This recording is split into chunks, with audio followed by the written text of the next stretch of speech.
How's it going, guys? Welcome to episode 8, I think, of this Aston Villa playthrough here in our second season. 10 games into it. Yeah, we played a couple of months since the last one. And as it stands, we're 8th in the Prem, which ain't too shabby at all. We've had 5 wins, 2 draws, 3 defeats. Goal difference of +4. But we have a couple of games in hand against teams around us. So potentially we could make the most of that and put ourselves into those European places. But today we're going to be playing Arsenal, which might be a bit tricky. In the Euro Cup 2, we are second in the group, which ain't too shabby. Played 4, won 2, drawn 2. So we're undefeated in Europe, which is pretty nice. Top goal scorer all round. Let's go and have a look at the squad and have a bit of a round up first. So by average rating, Jack Grealish is our best player as it stands. Done really well. 14 games, 1 or +1 as a sub. 9 assists. 9 goals, 6 assists. Average rating of 7.25. We've been rejecting bids from Man City. I have no intention on selling him. Ezri Konsa has also had a really good season. Martinez, Luis, Tom Heaton. I don't remember playing him. Bertrand Traore, John McGinn, Cedric, Yerry Mina, all in the bold greens there. So I'm happy with all of them. They're doing pretty good stuff. So the top goal scorer is Grealish, with Watkins on 6 behind him. Traore also with 6. Top provider is Grealish, then Matty Cash, then Bertrand Traore. So good stuff. Schedule. Last episode was a penalty shootout victory against Birmingham. After that, we beat Wolves 2-1. Grealish with 2 goals, both penalties. After that, 1-1 against these dudes, Juan Mata in the 90th minute. 0-0 with Man City. Quite impressed. Cardiff 1-0 victory, Louis Barry with the only goal. Burnley 2-1 win, Trezeguet and John McGinn. 5-1 against AZ Alkmaar. Traore with 2 goals, Grealish with another pen, Watkins with 2. After that, Sheffield United 3-0 victory, Grealish, McGinn, Watkins. We then beat these dudes 2-0, Grealish and Wesley. 1-0 defeat to Palace, 3-2 defeat to Leicester, but we had Traore and Louis Barry. Recently beaten Derby 4-1, Watkins with 2, Konza, and then Trezeguet. And then we had to field a little bit of a weaker team, and we only drew 0-0 against these dudes. So that brings us to Arsenal away. I was going to live com this game because it's the first of the month and it's an easy sort of place to record. But the Arsenal game is much more interesting. There is more at stake. So we're going to see how we do. Tactically, this is not how we're going to line up actually, because we've got players coming back off injury or players carrying knocks and stuff. So Cedric will start at left back against his former club. So Martinez, Cedric, Mina, Konsa, Cash, Douglas Luiz, Allen, McGinn, Grealish, Traore, Watkins. And on the bench we're going to put Tom Heaton for Kalinic, and then Felix Uncha for Tyrone Mings. I think that will do. When it says Aaron Ramsey, that's not former Arsenal player Aaron Ramsey. It's one of the 2 Ramsey brothers that we have. We've got Jacob Ramsey somewhere. Yeah, there he is. Spitting image of his brother. So they're 2 youngsters that we're kind of blooding into the team. Hopefully they can pick up a few games here and there and start to grow. Let's take Davis off the bench. For Louis Barry. And then just bump him out. Chuck him down to the under-18s. Don't need him there at all. So yeah, this is the team. This is how we're going to play. Let's keep our fingers crossed and hope it goes well. Rightio. So there's the expected tactic and lineup. Whether it works out that way, I don't know.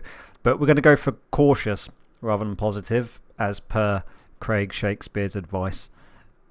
Yeah, I think cautious is a fair enough approach to take, but we do have some players that aren't, 9 players that aren't infused about the team flexibility. So hopefully that doesn't turn into a bit of a bad omen. Let's have a look. This will be an interesting game. Arsenal are doing better this year than they were last year at this stage. Fingers crossed we can keep the likes of Aubameyang, Willian and Pepe quiet. But they got Luis Digne from Everton in the end. And, I forgot to mention, we kind of broke the bank for a January transfer signing. I did an old school tactic of paying a couple of million up front and then like 29 million over 4 years for Dominic Calvert-Lewin, who is the Championship's top goal scorer, and he will be joining us as soon as the window opens. And I think as far as having a new pressing forward that will hopefully be a consistent goal scorer, I'm hoping that Dominic will do the job. Let's encourage the team. 0-0 20 minutes in. But it would be a shame to kind of replace Watkins because he's done pretty well up to this point. But I kind of think Calvert-Lewin, surely when Everton get relegated, is a must buy. We'll have to wait and see. Oh, there goes Tonali. Gets round Matty Cash. Oh my word. Can't argue with that. I mean, this is his first goal of the season, but I don't see too many goalies being able to stop that, to be honest. It was headed out by Cedric to Tonali, who just wraps it round to Bellerin and then bang. Ouch. Right, well, what's the point in being cautious when you're chasing the game? Pepe with the corner, Aubameyang, and it's headed out to Traore, who is an absolute pace abuser. And he gets it through to Ollie Watkins. Come on, son. Yes, get in.